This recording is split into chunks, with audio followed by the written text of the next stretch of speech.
श्री शिवाय नमस्तुभ्यम। जय भोलेनाथ। आप सभी को महाशिवरात्रि की हार्दिक शुभकामनाएं। भगवान भोलेनाथ आप सभी की मनोकामनाओं को पूर्ण करे और आज का दिन आपका शुभ हो। धन्य धन्य भोलेनाथ बांटती निधि तीनों लोक पर भर में, ऐसे दीनदयाल मेरे शंभु भरो खजाना पल भर में। प्रथम वे ब्रह्मा को दिए बने वेद के अधिकारी, विष्णु को दिए सुदर्शन, लक्ष्मी सी सुंदर नारी, इंद्र को कर दिए कामधेनु, एरावसा बलकारी, कुबेर को कर दिए साई संपत्ति के अधिकारी। अपने पास पात्र न रखा मगन रहे बागंबर में, ऐसे दीनदयाल मेरे शंभु भरो खजाना पल भर में। अमृत तो देवता को दिया आप हलाल पान किया, ब्रह्म ज्ञान दिया उसी को शिव तेरा ध्यान किया। भगीरथ को दे दी गंगा सब चिक ने स्नान किया, बड़े बड़े पापी को तारा पल भर में कल्याण किया। आप नशे में मस्त रहो पियो नित भंग खप्पर में, ऐसे दीनदयाल मेरे शंभु भरो खजाना पल भर में। लंका तो रावण को दे दी 20 भुजा 10 शीश दिया, रामचंद्र स्वान और हनुमत को जगदीश दिया। मनमोहन को दे दी मोहिनी और मुकुट बख्शीश दिया, मुक्त हुए काशी के वासी भक्ति में जगदीश दिया।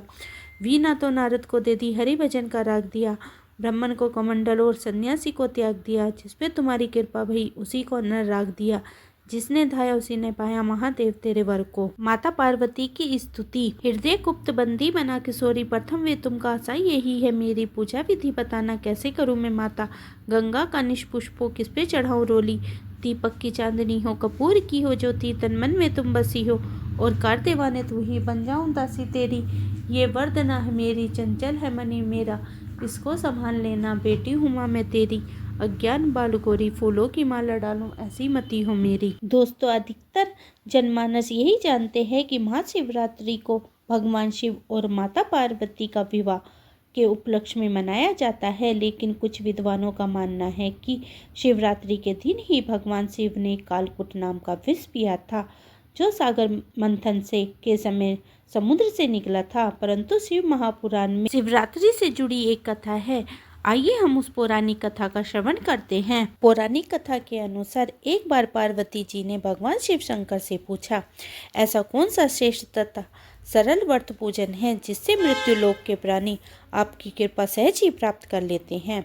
उत्तर में शिव जी ने पार्वती जी को शिवरात्रि के व्रत का विधान बताकर यह कथा सुनाई। एक गांव में एक शिकारी रहता था। पशुओं की हत्या करके वह अपने कुटुंब का पालन करता था। वह एक साहूकार का ऋणी था, लेकिन उसका ऋण समय पर न चुका सका। क्रोधवश साहूकार ने शिकारी को शिव मठ में बंदी बना लिया। संयोग से उस दिन शिवरात्रि थी। शिकारी ध्यान मगन होकर शिव संबंधी धार्मिक बातें सुनता रहा। चतुर्थी को उसने शिवरात्रि की कथा भी सुनी। संध्या होते ही साहूकार ने उसे अपने पास बुलाया और ऋण चुकाने के विषय में बातें की। शिकारी अगले दिन सारा ऋण लौटा देने का वचन देकर बंधन से छूट गया। अपने दिनचर्या की भांति वह जंगल में शिकार के लिए निकला, लेकिन दिन भर बंदी गृह में रहने के कारण भूख प्यास से व्याकुल था। शिकार करने के लिए वह एक तालाब के किनारे बेल वृक्ष पर पड़ाव बनाने लगा। बेल वृक्ष के नीचे शिवलिंग था, जो बेल पत्तों से ढका हुआ था। शिकारी को उसका पता नहीं चला। पड़ाव बनाते समय उससे जो टहनियाँ टूटी वे संयोग से शिवलिंग पर जा गिरी। इस प्रकार दिन भर भूखे प्यासे शिकारी का व्रत भी हो गया और शिवलिंग पर बेलपत्र भी चढ़ गए। एक पहर रात्रि बीत जाने पर एक गर्भिणी हिरनी तालाब में पानी पीने पहुंची। शिकारी ने धनुष पर तीर चढ़ाकर जो ही प्रचंडता खींची। मृगनी बोली, मैं गर्भिणी हूँ, शीघ्र ही प्रसव करूंगी। तुम एक साथ 2 जीवों की हत्या करोगे, जो ठीक नहीं है। मैं अपने बच्चे को जन्म देकर शीघ्र ही तुम्हारे पास प्रस्तुत हो जाऊंगी, तब तुम मुझे मार लेना। शिकारी ने प्रचंडता ढीली कर दी और मृगनी झाड़ियों में लुप्त हो गई। कुछ देर बाद एक मृगी उधर से निकली। शिकारी की प्रसन्नता का ठिकाना न रहा। समीप आने पर उसने धनुष पर बाण चढ़ाया। तब उसने देखा मृगी ने निम्रतापूर्वक निवेदन किया, हे पराधी, मैं थोड़ी देर पहले ही ऋतु से निर्वृत हुई हूँ, कामतुर गृहिणी हूँ, अपने प्रिय की खोज में भटक रही हूँ। मैं अपने पति से मिलकर शीघ्र ही तुम्हारे पास आ जाऊंगी। शिकारी ने उसे भी जाने दिया। 2 बार शिकार को खोकर उसका माथा ठिनका। वह चिंता में पड़ गया। रात्रि की आखिरी पहर बीत रहा था। तब एक अन्य मृगी अपने बच्चों के साथ उधर से निकली। शिकारी के लिए यह स्वर्ण में अवसर था। उसने धनुष पर तीर चढ़ाने में देर न लगाई।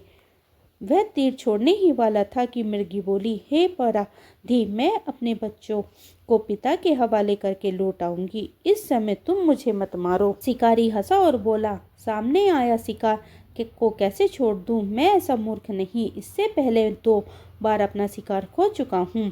मेरे बच्चे भूख और प्यास से तड़प रहे होंगे।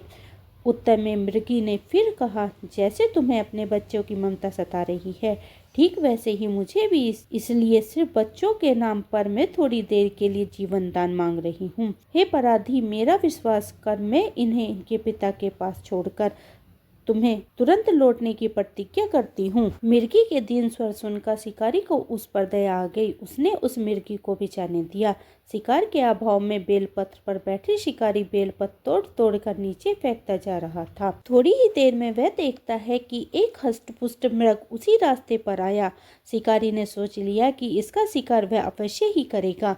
शिकारी की तनी पर चिंता देखकर मृग विनते स्वर में बोला, हे पराधी भाई, यदि तुमने मुझसे पूर्व आने वाली 3 मृगियों तथा छोटे छोटे बच्चों को मार डाला है तो मुझे भी मारने का में विलम्ब न करो, ताकि उनके वियोग में मुझे एक क्षण का भी दुख न सहना पड़े। मैं उन मृगियों का पति हूँ। यदि तुमने उन्हें जीवन दान दिया है तो मुझे भी कुछ क्षण के लिए जीवन दान देने की कृपा करो। मैं उनसे मिलकर तुम्हारे सामने उपस्थित हो जाऊंगा। मृग की बातें सुनते ही शिकारी के सामने पूरी रात की घटनाक्रम घूम गया। उसने सारी कथा मृग को सुना दी। तब मृग ने कहा, मेरी तीनों पत्नियां जिस प्रकार प्रतिज्ञाबद्ध होकर गई हैं, मेरी मृत्यु से अपने धर्म का पालन नहीं कर पाएंगी। अतः जैसे तुमने उन्हें विश्वास पात्र मानकर छोड़ा है, वैसे ही मुझे भी जाने दो। मैं उन सब के साथ तुम्हारे सामने शीघ्र ही उपस्थित होता हूँ। उपवास, रात्रि जागरण तथा शिवलिंग पर बेलपत्र चढ़ने से शिकारी का हिंसक हृदय निर्मल हो गया था। उसमें भगवत शक्ति का वास हो गया। धनुष तथा बाण उसके हाथ से सहज ही छूट गए। भगवान शिव की अनुकंपा से उसका हृदय करुणा भाव से भर गया। वह अपने अतीत के कर्मों को याद करके पश्चाताप की ज्वाला में जलने लगा। थोड़ी ही देर बाद मृग सपरिवार शिकारी के समक्ष उपस्थित हो गया ताकि वह उनका शिकार कर सके, किंतु जंगली पशुओं की ऐसी सत्यता, सात्विकता और सामूहिक प्रेम भावना देखकर शिकारी को बड़ी ग्लानि हुई। उसके नेत्रों से आंसू की झड़ी लग गई। उस मृग परिवार को न मारकर शिकारी ने अपने कठोर हृदय को जीव हिंसा से हटाकर सदा के लिए कोमल और दयालु बना लिया। देवलोक से समस्त देव समाज भी इस घटना को देख रहा था। घटना की परिणति होते ही देवी देवताओं ने पुष्प वर्षा की। तब शिकारी तथा मृग परिवार मोक्ष को प्राप्त हुए। ओम नमः शिवाय। इसी के साथ हमारा यह कथा संपूर्ण हुई।